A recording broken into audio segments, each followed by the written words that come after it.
Os próximos vídeos desta série vão ser inteiramente dedicados à relação que existe entre o PHP, as bases de dados MySQL e a forma como nós podemos aceder a essas bases de dados usando o PHP através da tecnologia PHP Data Objects, ou conhecida como PDO.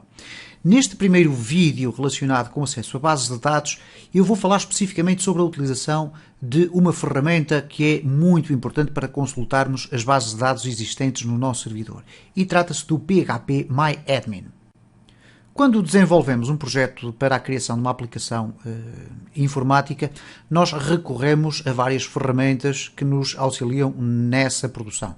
Temos os IDE, ou os Interface Development Environments, que são os espaços ou os editores de texto onde nós colocamos o nosso código, e temos outras ferramentas para podermos ir consultando algumas informações sobre o nosso projeto. Neste caso concreto, quando fazemos o desenvolvimento de uma aplicação informática com acesso a bases de dados, normalmente o que nós fazemos é recorrer à utilização de algumas ferramentas que nos permitam verificar a qualquer altura se os dados estão a ser corretamente inseridos dentro da base de dados. E é disso que se trata o PHP MyAdmin. O PHP MyAdmin é uma das ferramentas mais utilizadas pelos desenvolvedores de PHP para, a qualquer altura no desenvolvimento do seu projeto, poder ver se os dados estão a ser corretamente inseridos na base de dados, se estão a ser tratados da forma esperada, etc. E podemos, inclusive, utilizar esse sistema para inserir manualmente dados na base de dados e depois testar os nossos scripts de leitura de informação. No caso da instalação do XAMPP, este pacote todo que aqui está, nós temos essa possibilidade logo instalada. Isto é, nós temos a possibilidade de utilizar o PHP MyAdmin a partir deste controle. Ele vem instalado, como podemos verificar aqui na pasta de instalação do XAMPP. Ele contém um inúmero conjunto de pastas e uma delas é exatamente o PHP MyAdmin. Okay? O PHP MyAdmin é uma aplicação escrita em PHP, portanto funciona através do browser e que se relaciona com o nosso servidor MySQL desde que ele esteja a correr no nosso computador. Já vamos ver como é que isso se faz. Quando entramos aqui na pasta do PHP MyAdmin, nós não temos que mexer em rigorosamente nada. Porquê? Porque nós temos aqui apenas a estrutura completa desta plataforma, criada ela própria em PHP. Okay? Muito bem. Para podermos ter acesso e utilizar a plataforma do PHP MyAdmin, temos que ter em consideração que vamos utilizar simultaneamente PHP e também o acesso ao servidor MySQL.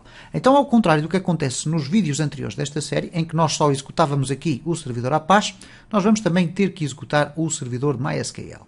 Vamos fazer aqui um simples start e depois fazemos aqui um start também no MySQL. E desta forma estamos em condições de poder aceder através do PHP ao MySQL. Bom, como é que nós conseguimos então verificar quais são os dados que estão guardados nas bases de dados do nosso servidor MySQL e como é que nós acedemos então ao PHP MyAdmin? Bom, o painel de controle do XAMPP facilita-nos essa operação porque tem aqui a tecla Admin e até esta tecla Admin vai automaticamente abrir o PHP MyAdmin. Vamos então aqui clicar e reparem o que é que acontece. Vai automaticamente abrir aqui o localhost e o PHP MyAdmin. E temos aqui então o aspecto visual normal, ou muito semelhante no vosso caso, se eventualmente estiverem a ver o vídeo uns meses ou anos mais tarde, eventualmente este aspecto poderá já ter mudado ligeiramente, mas ele vai de alguma forma mantendo-se aqui com este aspecto. E este é então o serviço que nos permite ver no nosso servidor de MySQL local, e por isso temos aqui este servidor com este IP 127.0.0.1, que é o servidor local do nosso computador, quais são as bases de dados que lá estão criadas, e depois temos aqui um conjunto de ferramentas que eu não vou explorar aqui nesta série de uma forma demasiado aprofundada, mas sobre os quais eu vou falar de uma forma muito genérica. Numa introdução muito breve àquilo que estamos a ver neste momento no vídeo, nós temos então aqui este ambiente do PHP MyAdmin. É uma aplicação web criada em PHP, como eu tive a ocasião de dizer, e onde nós podemos aqui consultar muitas informações, criar bases de dados, etc. Nesta parte inicial nós temos aqui a possibilidade de alterar a língua, okay? E alterar também o tema para quem quiser alterar os temas, como podem observar aqui, este é o tema mais antigo, depois temos aqui um com uma formatação mais moderna, alterar o tamanho das fontes e da fonte, neste caso o tipo de letra, e temos aqui mais definições que podemos alterar e que estão aqui nesta tab das configurações. Normalmente eu pessoalmente não mexo muito nestes aspectos porque eu estou pura e simplesmente concentrado nas questões de funcionalidade. Logo imediatamente por baixo do phpMyAdmin temos aqui uma tecla muito importante, que é a tecla que nos faz voltar à forma inicial da aplicação, isto é, àquele espaço inicial onde aqui estamos. E muitas vezes, às vezes, perdemos-nos aqui dentro e não sabemos como regressar ao início, e aqui esta é a forma correta, ok? Depois temos aqui um outro conjunto de teclas, nomeadamente para irmos às configurações, para refrescar aqui o painel, para acedermos à documentação, etc. Não é muito significativo. O que é significativo é esta coluna que está aqui do lado esquerdo e que contém então aqui todas as bases de dados que estão instaladas no nosso servidor. E não se assustem pelo facto de estarem a correr pela primeira vez o phpMyAdmin e já aparecerem bases de dados, porque de facto elas são criadas logo desde o início, ok? Temos aqui este pequenino botão que tem a expressão New. E New, como podem observar aqui, se temos aqui em português, o português ou português Brasil, etc., porque é que aparece ali New? Bom, de facto, se procurarmos aqui rolar para baixo, aqui há uma informação que diz que estamos a utilizar uma versão do phpMyAdmin com uma tradução incompleta. Não há qualquer problema neste sentido, ok? Trata-se apenas de uma questão meramente estética do programa. Bom, o que temos aqui depois é um conjunto de tabs que nos permitem saltar sobre as várias funcionalidades do phpMyAdmin. A primeira tem a ver exatamente com esta circunstância que aqui está, isto é, a informação que aparece aqui, isto é o nome desta base de dados, Information Schema, o MySQL, Performance Scheme, o phpMyAdmin e Teste. E temos aqui as mesmas bases de dados, com algumas informações sobre o tipo de agrupamento, aquilo que se chama collation. Não vamos aqui estar a perder muito tempo com isto, porque dizer simplesmente que se trata da forma como são tratados os caracteres dentro da base de dados, e depois temos aqui ações, verificar privilégios, iremos falar muito superficialmente sobre isto, porque quando falamos de acesso a base de dados MySQL temos que falar também de definição de usuários ou de utilizadores que têm permissões para aceder a essas bases de dados.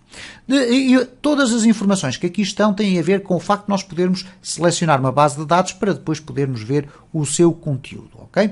Temos depois aqui uma outra tab logo imediatamente a seguir que diz SQL. Esta tab existe exclusivamente para nós podermos aqui escrever instruções de SQL puras e, portanto, comunicarmos com as bases de dados existentes para inserir, apagar, eliminar, ver dados, ok? Temos depois aqui o estado em que nos dá algumas estatísticas sobre o volume de transações feitas com as nossas bases de dados e, portanto, temos aqui muitas informações sobre isso. Não é um espaço muito interessante para estarmos a explorar. Temos depois aqui um outro espaço que é relacionado com as contas do usuário, e as contas do usuário aqui têm exatamente a ver com o quê? Quando nós utilizamos um sistema de gestão de bases de dados, como é o caso do MySQL, ele está intimamente relacionado com a existência de um grupo de utilizadores. O que é um grupo de utilizadores? Vamos criar aqui um paralelismo com a realidade.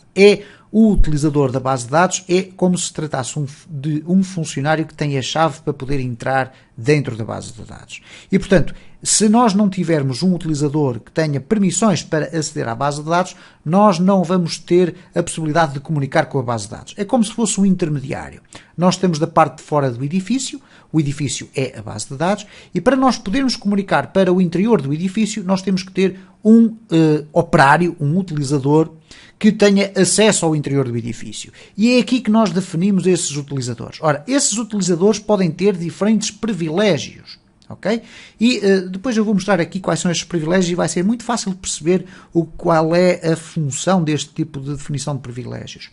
Um administrador de uma base de dados, ou um utilizador de uma base de dados, pode ter privilégios limitados, isto é, ele pode, por exemplo, só ler informações da base de dados, mas pode ter privilégios globais de todo o tipo, isto é, todos os privilégios, por exemplo. Isto significa que ele pode ler, pode alterar, pode eliminar dados, etc. Iremos ver isso depois num dos próximos vídeos. Depois temos aqui a possibilidade de importar e exportar dados, é muito interessante, porque a partir do momento em que nós temos uma base de dados de um projeto que estamos a criar localmente, aqui no nosso computador, nós podemos querer exportar toda essa informação, seja a estrutura e os dados, e exportá-la para um ficheiro que depois muito facilmente nós podemos importar para um servidor de internet real, um servidor de MySQL real, e importar essa informação. Portanto, trata-se exatamente disso, importar e exportar, não tem mais do que essa explicação. E depois temos aqui as configurações, replicação e mais alguns aspectos que normalmente eu, pessoalmente, raramente exploro, porque não tem um efeito muito prático na realização das minhas experiências e na criação dos meus projetos. Nos vídeos mais próximos, nós iremos ter a ocasião de passar algum tempo aqui dentro do PHP MyAdmin, quando criarmos dentro do nosso sistema aqui do PHP, aqui criando scripts, acesso a uma base de dados. E para criarmos uma base de dados no PHP MyAdmin, como tive a ocasião de dizer, eu vou clicar aqui na casinha para voltarmos ao início, bastará fazer o seguinte, ou clicamos aqui no New, ou então vamos aqui a base de dados e temos também a possibilidade de criar uma base de dados nova aqui. Uma base de dados tem que ter sempre um nome. E tem que ser um nome diferente daqueles que já existem. O que quer dizer que eu vou colocar aqui uma base de dados, por exemplo, sócios. Ok? Vamos imaginar que era uma associação, um clube, ou vamos colocar aqui clube. A base de dados chamada clube.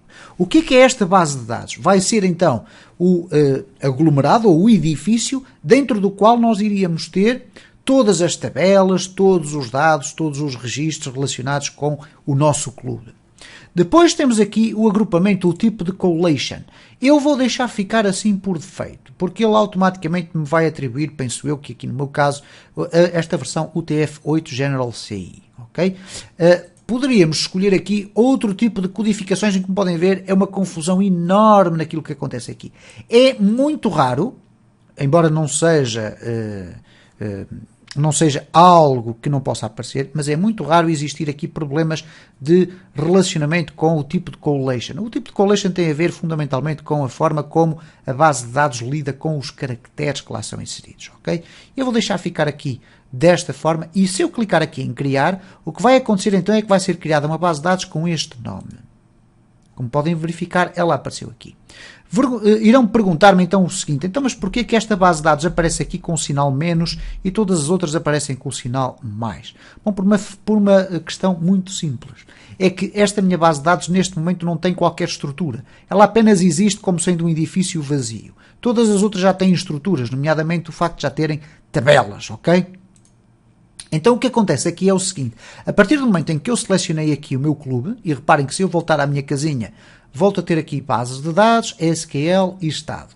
Se eu clicar aqui em clube, o sistema abre automaticamente a minha base de dados. E aqui em cima aparece esta parte indicada como estrutura. O que quer dizer que para esta estrutura eu posso criar tabelas. As tabelas neste momento não existem. Nós depois iremos perceber como é que as tabelas funcionam. Então eu posso criar aqui uma tabela em que no meu clube vou ter uma tabela inteiramente dedicada a escrever as fichas dos sócios. Então vou colocar aqui sócios. Okay? E aqui dá-me a possibilidade de eu escolher o número de colunas que a minha tabela vai ter. Vamos imaginar que uma das colunas era o nome, a outra seria a idade, a outra seria o CPF, ou o RG, ou o bilhete de identidade para os portugueses, ou o telefone, o celular, o fax, enfim, o e-mail, tudo isso. Eu poderia definir aqui logo quantas colunas eu quero, mas não é importante, porque nós podemos adicionar colunas e subtrair colunas a posteriori. Vamos deixar ficar 4, não tem qualquer problema. Vamos encontrar aqui a tecla executar e o que vai acontecer então aqui é que vai ser executada esta minha operação, que é a criação de uma tabela dentro da minha base de dados. E reparem o que é que vai acontecer então aqui ao clube, quando eu clicar em executar, ele vai aqui, reparem, eu vou aqui voltar à casinha, ok? Aqui o clube passa a ter então o sinal mais. Porquê? Porque passou a ter a possibilidade de termos aqui uma tabela dentro, ok? Se eu clicar aqui no clube, o que vai acontecer aqui, vamos ver aqui na estrutura, por algum motivo não foi criada, vamos aqui colocar sócios, ok? Executar, ok, está aqui então a nossa tabela sócios criada, mas com um pequeno detalhe, que eu depois passei à frente simplesmente porque quis avançar rapidamente. É que uma tabela só existe se nós introduzirmos colunas lá dentro. E como eu escolhi ter 4 colunas, ela colocou-me aqui 4 colunas, ok? Muito bem. No próximo vídeo vamos falar aqui muito rapidamente como é que nós podemos construir uma base de dados muito simples a partir deste exemplo que eu aqui estou a mostrar, para que depois possamos fazer alguns exemplos de acesso a esta base de dados através do PHP. Se gostou deste vídeo, deixe o seu like, subscreva o canal, partilhe nas redes sociais e deixe ficar o seu comentário. Todas as sugestões e informações complementares são sempre bem-vindas.